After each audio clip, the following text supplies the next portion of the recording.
నందమూరి బాలకృష్ణ వారసుడిగా మోక్షజ్ఞ సినీ ఎంట్రీ గురించి గత కొన్నాళ్లుగా చర్చలు జరుగుతూనే ఉన్నాయి. లెజెండ్ సినిమా నుంచే మోక్షజ్ఞ హీరోగా ఎంట్రీ ఇస్తాడని నందమూరి అభిమానులు ఆసక్తిగా ఎదురు చూస్తున్నారు.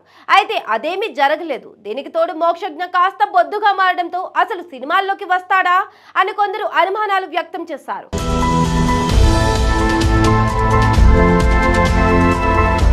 అయితే వీటన్నిటికీ తెరదించుతూ ఇండస్ట్రీలోకి వస్తున్నాడంటూ మోక్షజ్ఞని స్వయంగా ప్రకటించారు.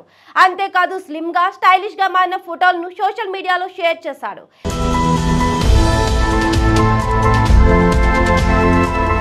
వీటిని చూసిన నందమూరి ఫ్యాన్స్ ఫుల్ ఖుషి అవుతున్నారు. అయితే ఏ డైరెక్టర్ తో మోక్షజ్ఞని లాంచ్ చేస్తారా అని అభిమానులు కూడా ఎదురు చూస్తున్నారు. తాజాగా దీనిపై ఒక ఆసక్తికర వార్త వెలుగులోకి వచ్చింది.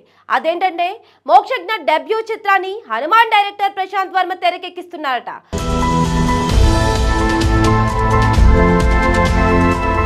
హనుమాన్ తో పాన్ ఇండియా రేంజ్ లో ఫేమస్ అయిన ప్రశాంత్ వర్మ చేతుల మీదుగా మోక్షజ్ఞ ఎంట్రీ ఇస్తేనే బాగుంటుందని బాలయ్య భావిస్తున్నారట.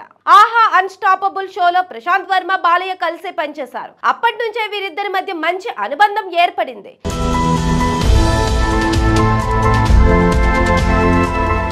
అందుకే తన హనుమాన్ విడుదలైన తర్వాత బాలయ్య కోసం ఒక స్పెషల్ స్క్రీనింగ్ ను ఏర్పాటు చేశారు ప్రశాంత్ వర్మ. దీన్ని చూసిన బాలయ్య యంగ్ డైరెక్టర్ టాలెంట్ పై ప్రశంసల వర్షం కురిపించారు.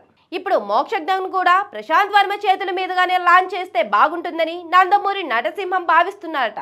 అంతేకాదు మోక్షజ్ఞ మూవీలో బాలయ్య కూడా ఒక స్పెషల్ రోల్ చేయనున్నట్లు సోషల్ మీడియాలో చర్చ జరుగుతోంది. అయితే ప్రస్తుతానికి ఇవన్నీ కేవలం రూమర్లు మాత్రమే. ఒకవేళ ఇదే నిజమైతే మాత్రం నందమూరి అభిమానులకు పండగే.